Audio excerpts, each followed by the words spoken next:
And I came across an interview from like 2018 and I was like, what is this? And he's on Bully Girl magazine. I'm like, no way. So it just made me more ecstatic. I was like, this is awesome.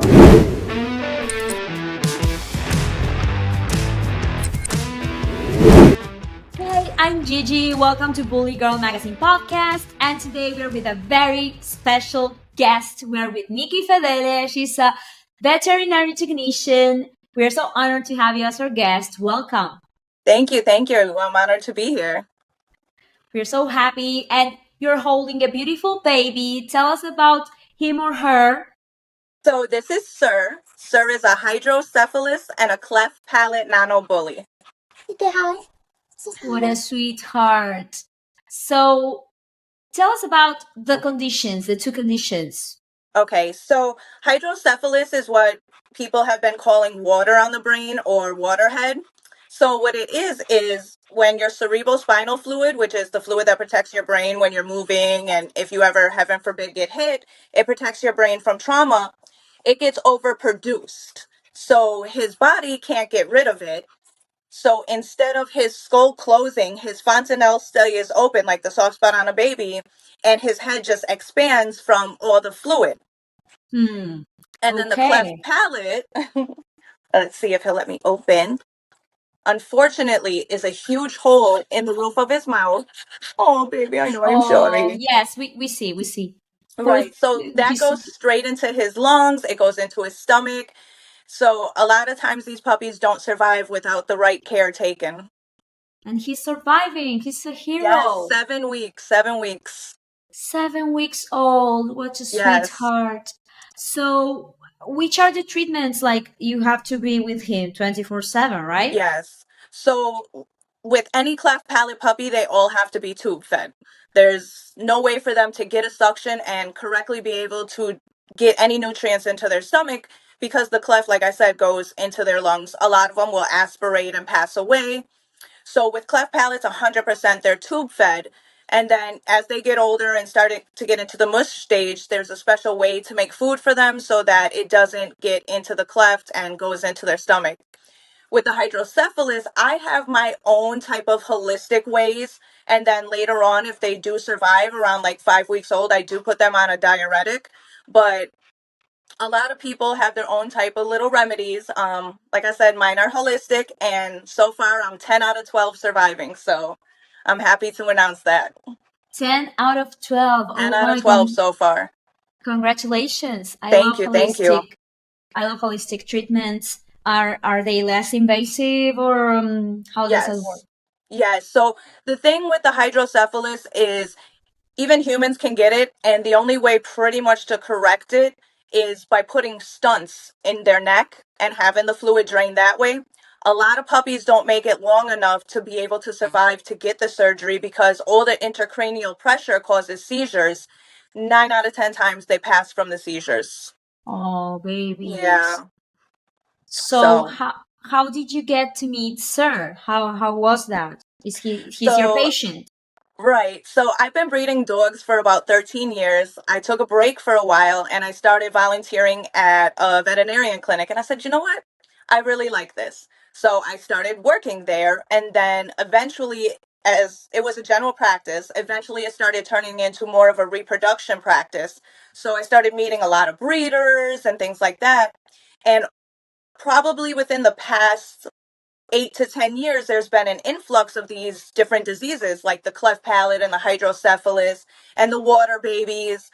So just being there and seeing this, a lot of times the breeders were like, okay, I don't know what to do with this. We have to euthanize. So instead of them euthanizing, I said, no. Let me take them. Let me try. And that's how it started. And since then, I've been hooked. Oh my. And how old do they get? Like the best life expectancy you get with them? So my personal bully that I kept, my XL bully, she's about to be 2. I have a cleft palate that comes to my job still to this day that's 12 years old. So I mean, they can survive. They can survive. That's so nice. 12 years old, 2 years old. Yes. Oh my. I love it. All I want to do is save dogs. Yes, did they go through the surgery? Did they get to have the surgery So already? some have had surgery and some have not, because they can go on to lead normal lives with having the cleft palate. Yeah. And besides, like, if there's no need to expose them to like a very invasive situation, Exactly. stressful situation. Oh my, well, congratulations. Thank What you. you're doing Thank is you. amazing. So is this how you decided to become a vet tech? How did that happen? Yes. So, like I said, ever since I was young, I was always around animals. Being from the country, I'm from Wisconsin originally. We had everything: raccoons, squirrels, lizards. So once I started getting around dogs, it just clicked. I just knew that I wanted to be around dogs. And then, like I said, that's how I started volunteering at different places. And then I got into the breeding. I got into the dog training. I got into other type of dogs. I went from bullies to Belgian Malinois and German Shepherds, back to bullies, and now having a critical care kennel and also starting vet techs on deck. So it's just my passion. Okay, so you were telling us about vet tech on deck. You're starting with this. Tell us about it. Yes, my new baby. So going to dog shows, I've noticed that a lot of dogs are having breathing issues. As a bully breeder, we already are breeding brachiocephalic dogs that have issues with breathing. So when you're at a show, these dogs aren't socialized to being around that type of environment, that type of stress, that type of chaos, that type of heat. So a lot of dogs are going into distress and a lot are passing. Not everybody knows how to catch the signs or knows the correct ways to treat these different signs, these different disorders. So a group of us got together and said, hey, we're going to these dog shows anyways. Why not start, a business where we're actually going there, educating these breeders on how to spot the differences between the different disorders, heat stroke, heat exhaustion, anxiety, and teach them how to care for their dog so that this doesn't happen. Nobody wants to lose their dog, but in the heat of the moment, these dogs don't understand how to relax. So Right. that's how Vet Techs on Deck got started. And I'm so blessed to say that we've already booked 5 shows. I'm hoping to be all across the United States right now. I have techs in Maryland, I have techs in Florida, I have techs in New Jersey, and in New York so far. So I I'm love hoping. that. Congratulations. And Thank you. Thank you. it's a great idea. I Thank mean, you. yeah. So you were going to the shows because you also show dogs? So I was going to the show with a lot of friends. I'm still in the dog breeding business. I do co-own a lot of dogs still, so I like to go see how they're doing, and just being around a lot of breeders for so long, it's like a second home to me. Yeah, I get that. So you also rescue dogs? Yes, I do. So any puppy that is special needs, I take. There's a couple of veterinarian clinics on Long Island where I live that will call me and say, listen, I have this dog. Will you take it? The answer is always yes. Always yes. So you take them and you like give special care to them and then they are rehomed. How is the process? Right. So, being a veterinary technician, I have the blessing of being able to bring these special needs dogs to my job and get better quality care. I don't pay the regular price that everyone else pays. Sorry to say it, but, I'm able to provide more for these dogs. And yes, they do get rehomed. I screen families, make sure they're really good homes. I love that. I Yeah. love that. So important. So, which are some of the challenges that you face in your job? You're doing so many things. Which are some Yeah. of the challenges? So at the actual clinic, a lot of the challenge is there's so many different things you're seeing. So it's always a learning experience. So you just really have to remember to slow yourself down because you're so accustomed to, okay, I know how to take blood. Okay, I know how to do this. I know how to do that. But then you're going to get that case that comes in that totally throws you for a loop. So it's always a learning experience. So always be patient. That's like one of my main things that I kind of struggle with because I'm like, oh, I know that. I know that. Like I know what that dog's here for. But then you get that ER case and it throws you through a loop and you have to know what to do. Yeah, you have to be ready. So, Yes. like, do you have to keep studying, like, to be up to date with the technology? Do you have to do that? Yes, so I work for a corporation that is phenomenal with continuing education. So they constantly give us new tasks to do. We can go to any type of continuing education we want, whether it's new medicines, new techniques, new surgery techniques, new equipment. So with where I work, we are constantly learning. And I love that because there's so many new technology twingles and tinkles that go on. It's amazing. Yeah, it's so important, and it's so nice that you get to do all this. You're like constantly learning, like from the activity itself, right? Because you have to Right. solve so many things.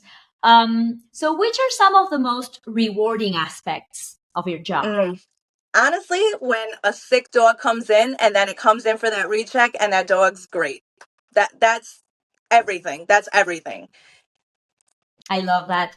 And I Yeah. imagine that, for example, with Sir, every day must be like a reward, Yes. like with so many Yes. conditions, right? Exactly. So every day that he wakes up is another day from up above. I love that. So, what advice would you give to someone considering a career as a vet tech? Besides the pay sucking, no. Honestly, even if you don't want the career, like it's just so good to have the education.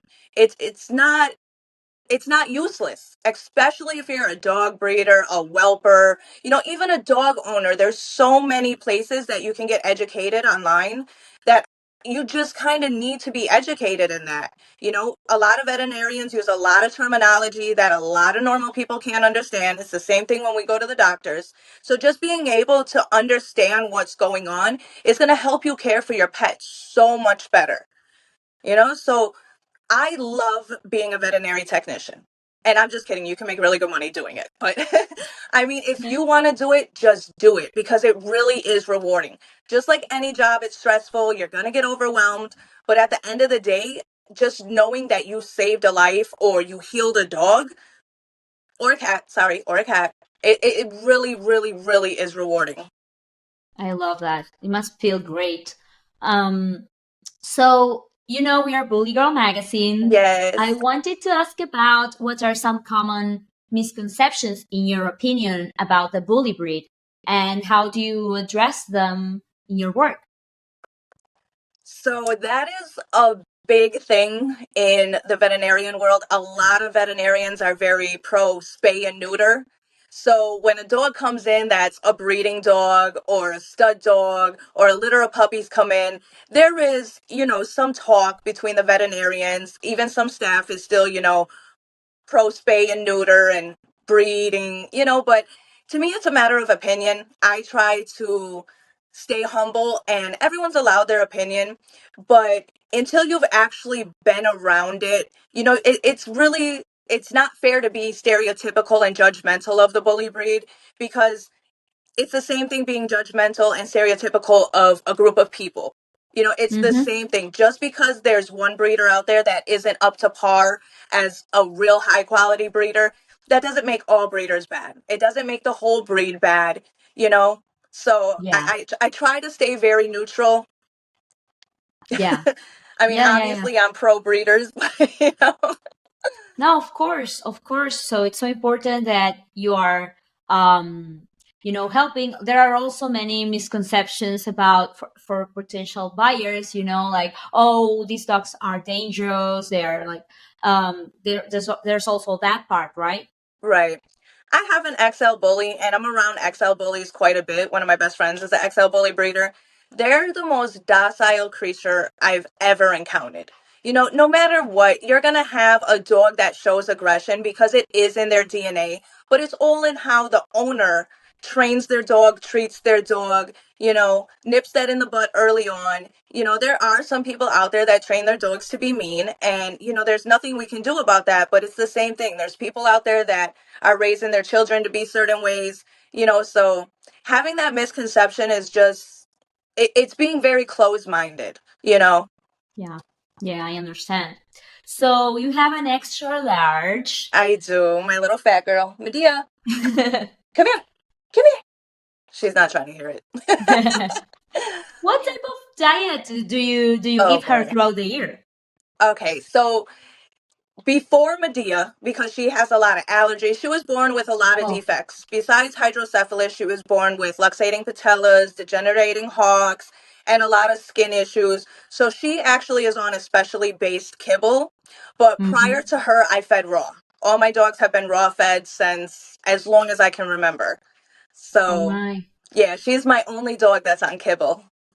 And does she eat a lot? Like she says extra large. So, Well, she's actually only 19 inches, so she's just hit the extra large size. But whoa. yeah, she eats about 4 cups of kibble, and then probably about a cup and a half of fruits and vegetables. So she eats, yeah, she's a big girl. She's like 77 pounds. Oh my. Yeah. Okay. So tell us, who do you look up to in the vet tech world? Do you have any Uh, mentors? Do you mentor anyone? I actually do have a mentor. And it's funny you say that because she's actually the one that said, "Hey, listen, you need to meet Gigi. You need to look into Bully Girl magazine." Yeah. So Tiffany is my Yeah. heart. Canine Royalty Exotics, that's my heart. She's so incredible. She is, there's no words to describe that woman. She's incredible. But besides her, I do have quite a few veterinarians that I talk to on a daily.